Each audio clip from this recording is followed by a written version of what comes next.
This is the roof section of the InterNACHI Home Inspection Standards of Practice course. A home inspector is not required to walk upon any roof surface, even if that's a flat roof only 10 or 12 feet above the ground. It's dangerous to walk upon the roof. It's dangerous to use a ladder. The inspector is not required to predict the service life expectancy of a roof system either. It's impossible to predict that. Some inspectors guess the age of the roof covering materials, but that's not required according to the standards of practice.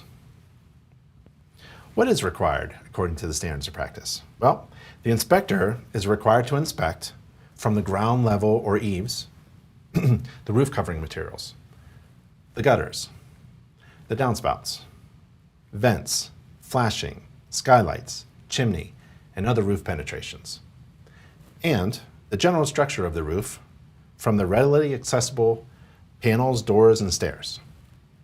Home inspector should describe the type of roof covering materials and report as in need of correction, observe indications of active roof leaks. What if, as a home inspector, I see watermarks on the ceiling of the second floor, in the corner near the gutter that may have overflowed, or maybe there's a roof leak or something, I don't know.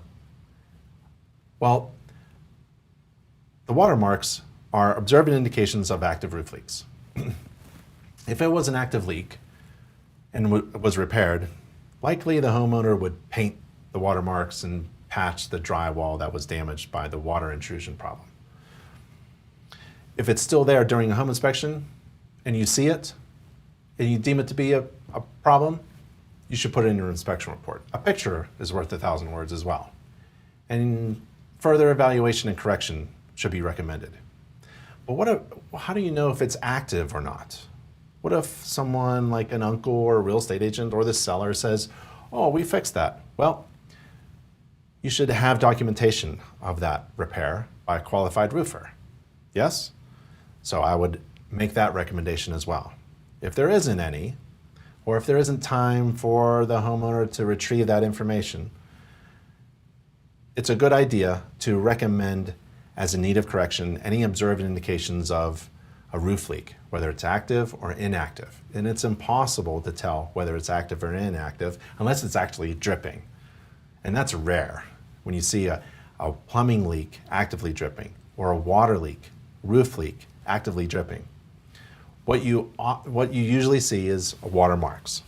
And since you're not required to use an infrared camera or moisture meter, and if it's not accessible to you to touch, you may not be able to determine that kind of degree, whether it's active, wet, moist, damp.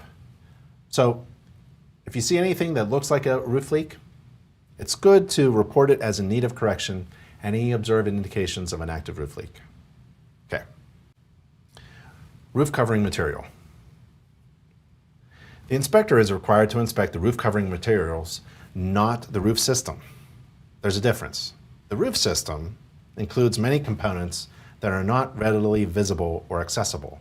For example, shingle fastening or nailing is part of the roof system, but it is not readily visible.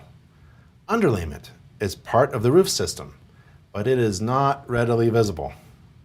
Sheathing and its fastening are part of the roof system for sure, but are not readily visible or easily visible.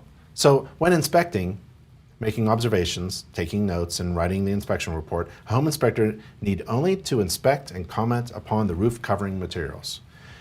The International Residential Code refers to roof covering materials as material that is installed and secured to and cover the roof deck according to the manufacturer's recommendation in order to protect the building or the structure. The inspection image here is a picture of the roof covering material. So be careful. It's not recommended that you use the word system. And stay safe. While the standards of practice requires home inspectors to inspect the roof, how this is accomplished depends upon the inspector's comfort level. Many inspectors never walk on a roof. In many cases, the safest way to examine a roof is from the ground. You may consider using a ladder extended up to the gutter at the eaves, But using a ladder is dangerous, and a fall from a ladder could be fatal. We have a Safe Practices for a Home Inspectors course and a ladder safety training course if you choose to learn more about being safe. An inspection of the roof covering materials helps identify the type of material installed, like slate, asphalt shingle, wood shake, roll roofing, etc. Based on a visual-only inspection, a determination may be made as to the general condition of the roof covering materials, including observed indications of possible defects. Gutters and downspouts. Inspecting the inside of gutters may help provide additional information about the condition of the roof covering materials. For example, there may be excessive roof covering materials or aggregate, the little stones, inside the gutters if the roof is deteriorated or damaged in some way. But also, you can get that accumulation of aggregate when a brand new roof is installed, so be careful. Water from the roof reaches the ground through gutters and downspouts or by flowing directly off the roof. Because downspouts create concentrated sources of water in the landscape, where they discharge is important. Downspouts should not discharge where water flow will go directly over a walkway, a driveway, or stairs. The downspouts on a hillside building should discharge on the downhill side of the building. The force of water leaving a downspout is sometimes great enough to damage the adjacent ground, so some protection at grade level, such as a splash block or a paved draining chute, is needed.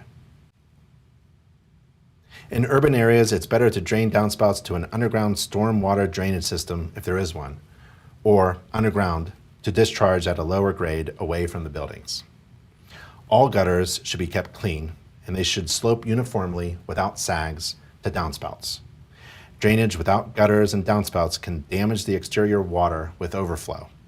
If the house has no gutters or downspouts, carefully check the exterior walls for signs of water damage.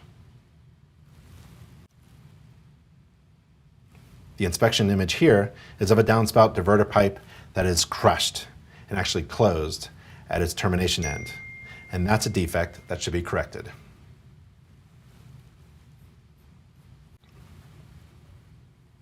Flashing. Vents, flashing, skylights, chimney, and other roof penetrations can be a significant problem because they are all engineered holes in the roof covering material. If not properly installed or maintained, they may allow rainwater to enter the sheathing and or attic space, water intrusion. Check the flashing in the joints around all roof penetrations, including drains, soil stacks, chimneys, skylights, hatchways, antenna mountings, and other roof-mounted elements. This inspection image is of a vent pipe from a kitchen sink, and the home inspector did not observe any indications of a defect at the flashing at the time of the inspection. A leaking skylight is a common experience. From outside, watch the glazing for cracks or breaks, loosening of the flashing or rusting or decaying frames. Skylights should be checked from the inside too. So don't be surprised if your skylight has a leak right after your home inspection. But remember, a home inspector is not responsible for future weather events. Whew. The inspection here is of a skylight with flashing on its left side, improperly installed with flashing components missing and duct tape installed. This is a defect that needs to be corrected.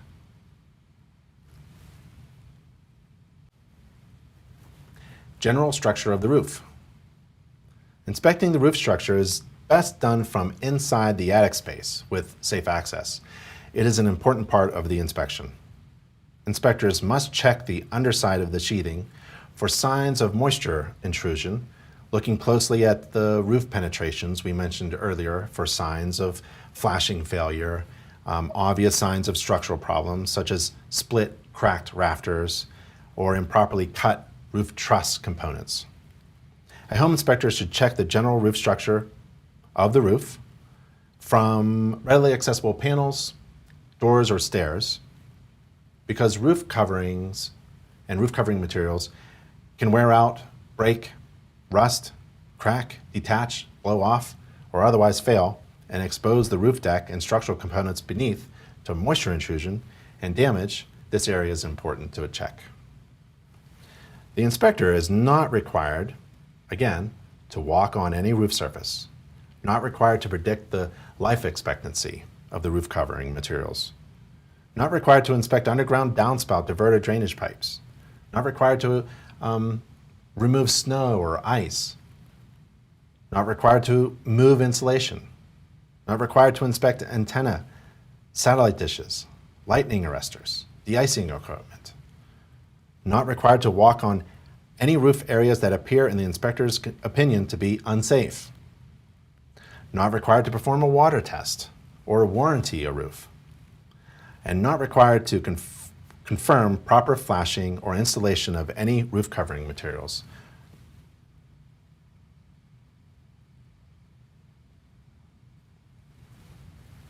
Predicting life expectancy of any component can be very risky, and roof covering materials make that task more difficult still.